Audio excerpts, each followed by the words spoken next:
आईपा जैसे एक स्वच्छ और निष्पक्ष बात रखने वाले एक ऐसे चैनल की ज़रूरत है जो आज पब्लिक को सच्चाई पर पेश कर रही है। जलालीपुरा बहुत ही पिछड़ा वार्ड था। वार्ड लगभग 20 साल से इस वार्ड में कोई काम नहीं हुआ था। गलियां में सीवर बजा रहे हैं, चौके नहीं हैं, कच्ची गलियां हैं, उबड़ खाबड़ हैं। तो नगर निगम के अधिकारियों के सहयोग से हमने लगभग 80 कच्ची गलियों को हमने पक्की गली कराया। जी नमस्कार, मैं हूं वाराणसी से शैलेंद्र सिंह और आप देख रहे हैं आईपा यानी all India progressive politics association. इसके अंतर्गत बातें होती हैं प्रगतिशील राजनीति को लेकर, चर्चाएं करते हैं कुछ खास बिंदुओं पे लेकर, जहां पे प्रगतिशील राजनीति के साथ साथ जन समस्याओं की भी जो बातें होती हैं उस पर चर्चाएँ करते हैं और जानते हैं क्या हाल है, क्या निदान होने चाहिए। तो इसी कड़ी में आज मुलाकात कराते हैं हाजी अवकाश अंसारी से, जो कि यहाँ से पार्षद भी हैं जलालीपुरा वार्ड से, और चर्चा करते जानते हैं क्या हाल है इनके वार्ड का, पूर्व में किस प्रकार से यहाँ पे इस वार्ड में क्या काम ऐसे रह गए थे जिसके वजह से इनको चुना गया जनता द्वारा और कितने मतों से लगभग जीते थे। तो स्वागत है सर आपका आईपा में। नमस्कार। सबसे पहले आईपा के दर्शकों को हमारा बहुत बहुत विनम्र नमस्कार स्वीकार करें। बात की जाए, चूँकि आप जलालीपुरा से जीते हुए हैं, तो किन मुद्दों के साथ यहाँ पे चुनाव लड़े थे आप? कैसे यहाँ पे मतलब कि कैसे शिकस्त दी अपने निकटतम प्रतिद्वंदी को? देखिए, मुद्दा बहुत ज़्यादा था। ये जलालीपुरा वार्ड नंबर 39 मलिन बस्ती में आता है। बहुत ही पिछड़ा वार्ड था और पिछले लगभग 20 साल से इस वार्ड में कोई काम नहीं हुआ था। जो भी इसके पहले पूर्व में पार्षद आए तो उन्होंने देखा कि ये लगातार इन्होंने हम सबके बीच रह कर बगैर किसी पद पे रहकर हमारी सेवा की है। तो वार्ड की सम्मानित जनता ने 2017 में कांग्रेस पार्टी ने मुझे टिकट दिया। वार्ड की सम्मानित जनता ने मुझे 4000 वोट दिया और 3000 वोट से सम्मानित जनता ने जिताया। मैं उनका बहुत बहुत शुक्रगुजार हूँ कि इतने सारे मतों से वोट जिताया, जो पुरुष वर्ग में पूरे उत्तर प्रदेश में नंबर 1 पे था। जी, अगर इसके साथ साथ चूँकि भारी मतों से आप यहाँ पे विजय हासिल किए यहाँ पे, तो साथ ही उम्मीद भी बहुत सी लगी होंगी। समस्याएं जो आती हैं, क्या खास समस्या है? तो चूँकि पीएम नरेंद्र मोदी का संसदीय क्षेत्र है, चूँकि 2022 का चुनाव भी है, तो थोड़ी सी बातें इसमें करना लाजमी होती हैं। तो अगर बातें की जाए तो क्या विशेष मुद्दे थे? और गलियों की बातें की जाए, गलियों का शहर है वाराणसी, घाटों का, गलियों का, मंदिरों का शहर है वाराणसी। गलियों में क्या समस्याएं थी पहले और क्या निदान हो रही? और दूसरी चीज़ कि अपने जब आप मांग उठाते हैं बजट के लिए, तो किस प्रकार, चूँकि आप कांग्रेस से भी जुड़े हुए हैं, तो अगर बातें की जाए तो कितनी अनदेखी की जाती है या एक निष्पक्ष आपको बजट मिलते हैं?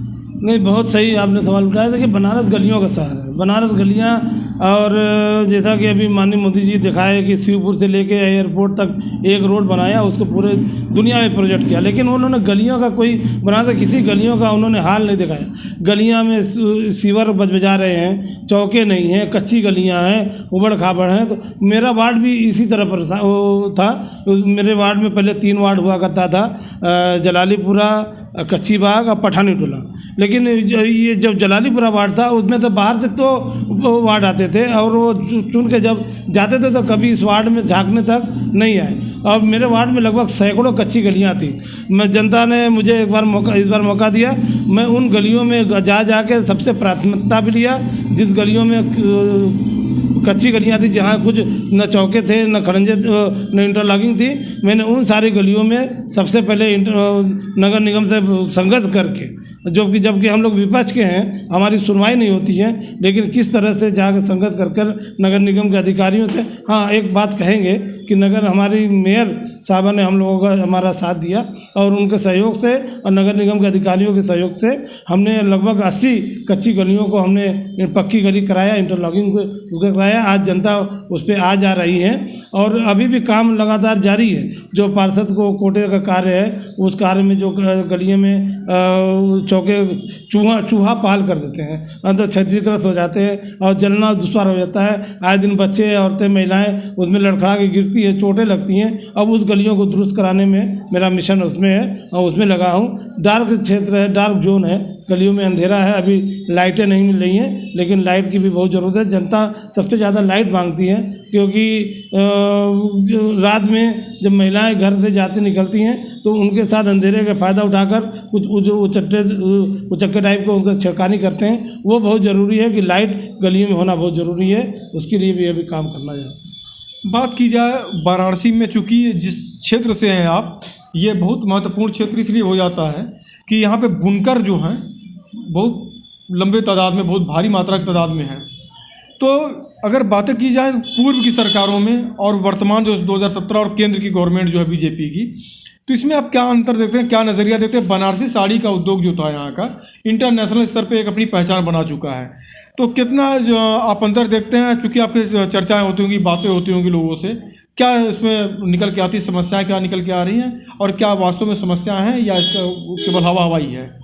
देखिए, समस्या बहुत है बुनकरों की, जब से अभी बहुत अच्छा प्रयत्न किया। इंटरनेशनल समस्या है, इंटरनेशनल मार्केट हमारे पास नहीं है। और 2017-14 के पहले जब मनमोहन सिंह जी की सरकार थी, उनकी विदेश पॉलिसी बहुत अच्छी थी। विदेश देखिए, सरकार को चलाना है तो जब तक विदेश की नीति अच्छी नहीं होगी तब तक वो सरकार चला ही नहीं सकती।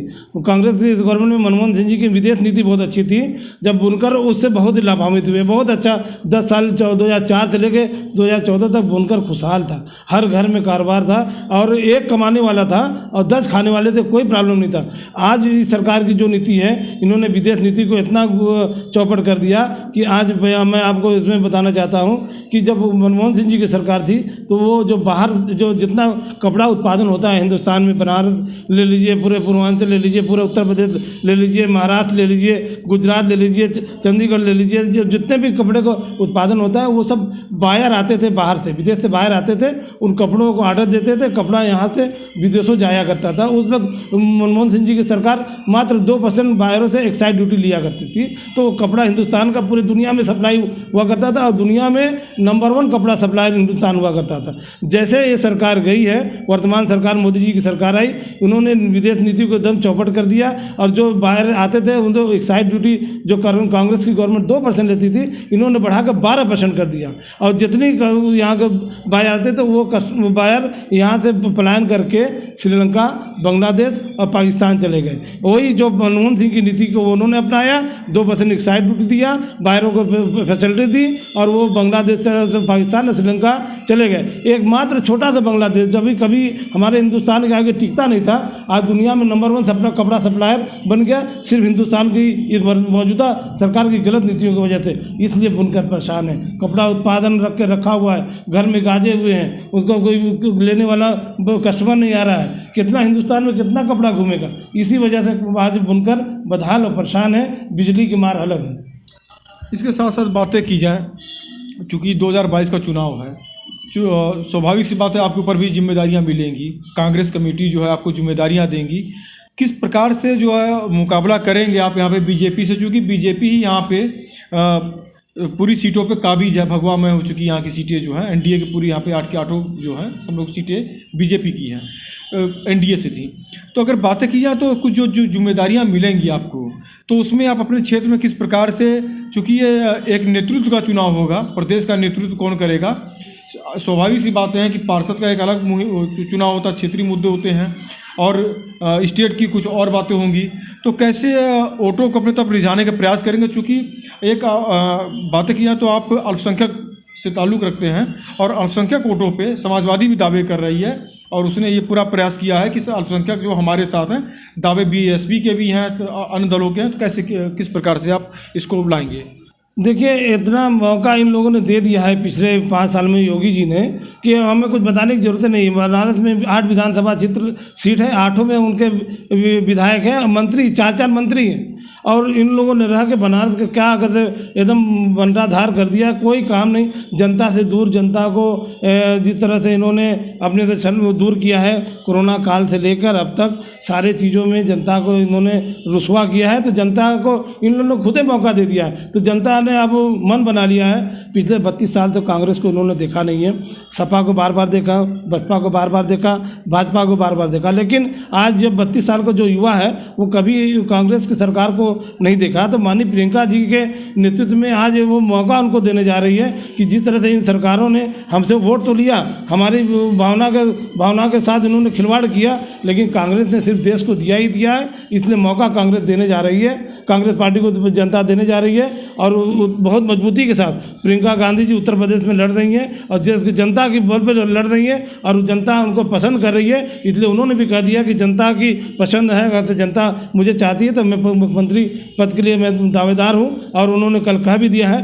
तो आज जिस तरह से इनके सारे जगह विधायक इनके 300 से ज़्यादा सीट जीत कर आए, तो इन लोगों ने क्या किया, सिर्फ हिंदू और मुस्लिम करके इस देश को और प्रदेश को बांटा है। अब 80 खुद मुख्यमंत्री कहते हैं कि हमारी 80 और 20 की लड़ाई है, % की लड़ाई। तो क्या संदेश देना चाहते हैं? हमारे जो हिंदू भाई में जो बुद्धिजीवी लोग हैं उन्होंने इनके बातों को भरपूर विरोध किया है और ये उन्होंने कहा कि फंस गए। तो अब हम आपको बताना चाहते हैं कि जो मात्र 15% जो उनके भक्त लोग हैं वो उनके साथ हैं, 85% प्रदेश की जनता आज प्रियंका जी के साथ है, पर इनको बदलाव देना चाहती है और बाबा जी को उखाड़ कर फिर मठ में भेजना चाहती है। और वो काम भाजपा के लोगों ने खुदे कर दिया। जनता से पहले उन्होंने फिर गोरखपुर भेज दिया जो कि वो चाहते थे कि अयोध्या लड़ें, मथुरा लड़ें, लेकिन भाजपा ने एक संकेत दे दिया है कि बाबा जा रहे हैं मठ में और जनता अब उसका जो बाकी का काम है जनता उनको भगाने जा रही है। और मजबूती के साथ हमारी अगर कांग्रेस की सीट कुछ कम पड़ी